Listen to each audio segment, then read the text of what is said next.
I saw a video by a YouTuber named The Britisher, where he discusses the reasons why Brexit happened and why Donald Trump won the presidency. The link to the video is in the description below, and I encourage you to watch it. The video is over a half hour long, but I'll only be discussing the part where he discusses international trade. According to The Britisher, trade agreements with much poorer nations have caused the gutting of US industry, effectively leaving blue-collar workers behind. The policies of farming out first world jobs to poorer nations has worked wonders for said nations. We have witnessed veritable economic miracles. Eastern Europe has risen much like Phoenix from the ashes. So too Mexico, China, India have boomed. Europe and the US have continued to show some growth, mainly through their farming out much of their production to those other countries. But all this has gone to the moneyed interests.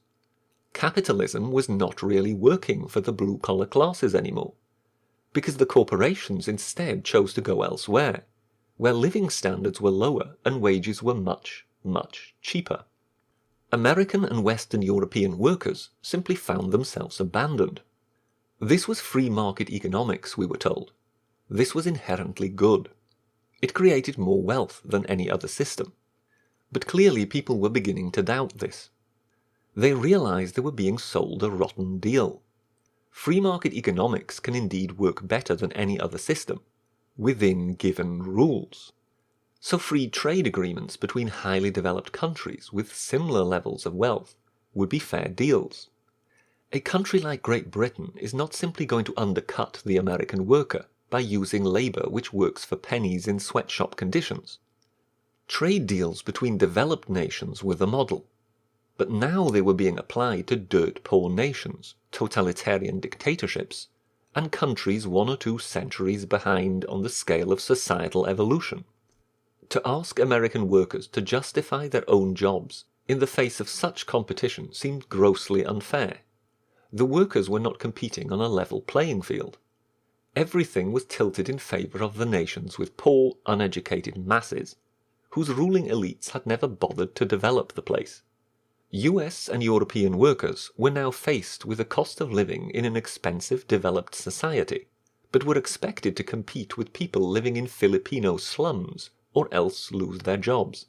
Before I get into why this is a fallacy, it's worth noting that the overwhelming majority of manufacturing job losses over the last few decades, around 85%, have been lost due to automation and efficiency gains, not outsourcing. For example, in the 1980s, it took 10.1 man-hours to produce a ton of steel. Now it only takes 1.9. Steel companies simply don't need to employ as many people. Now, on to the question of outsourcing. Will companies inevitably move production to countries with low labor costs in order to boost profits? Well, it's certainly happened before, but it's far from the only reason why a company would do so. While it is true that workers in countries like China, India, and Mexico work for far lower wages than their Western counterparts, they are also far less productive. This means that companies could oftentimes lose out by outsourcing to another country, even if labor costs are lower. For example, according to the international consulting firm McKinsey, the average Indian worker only generates about 15% of the output that his American counterpart does. That means if a company moved production to India and paid its workers a fifth of what they would have paid an American to do the same job,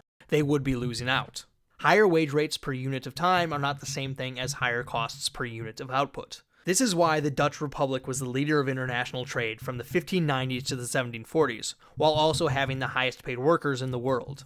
This was also why Britain was the world's greatest exporter in the 19th century, while its wage rates were higher than most, if not all, of the countries that it sold goods to. This is also why, even in the era of globalization and emerging markets, the primary industrial competitors for the United States are Canada and Germany. There are a number of other reasons why a company might move jobs somewhere other than the costs of labor. One major reason is the cost of inputs, which is why, ironically enough, protectionist policies frequently hurt the nation they are attempting to help. In the 1980s, when American steel companies laid off over half their workers, protectionist measures were implemented in order to insulate the industry from foreign competition. While it did help the steel industry, it hurt other manufacturers in the United States because the higher price of this valuable input made production cost more. As Walter Adams and James Brock observed in their book, The Structure of American Industry, these measures produced about $240 million in additional profits to the steel companies and saved about 5,000 jobs inside the industry. However, downstream manufacturers lost about $600 million in profits and cut about 26,000 jobs as a result of these same tariffs. An excellent contemporary example of what I'm talking about is actually Carrier, which was planning on moving production down to Mexico until the president intervened. Yes, labor costs were a factor in their decision. Their workers in Mexico would be making about 25% of what their American laborers would make. But again, American workers are 3 times more productive than Mexican workers, so it's not obvious that labor costs alone are the reason why they made this decision. One reason that likely contributed, though, was that steel, an important input for Carrier products, is still overpriced in the United States.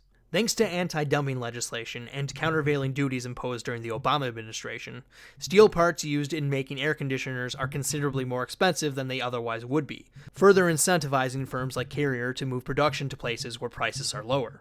So remember this the next time you hear somebody squawk about free trade rigging the economy in favor of the rich. In reality, it's protectionism that props up uncompetitive yet politically well-connected industries at the expense of consumers and the economy as a whole.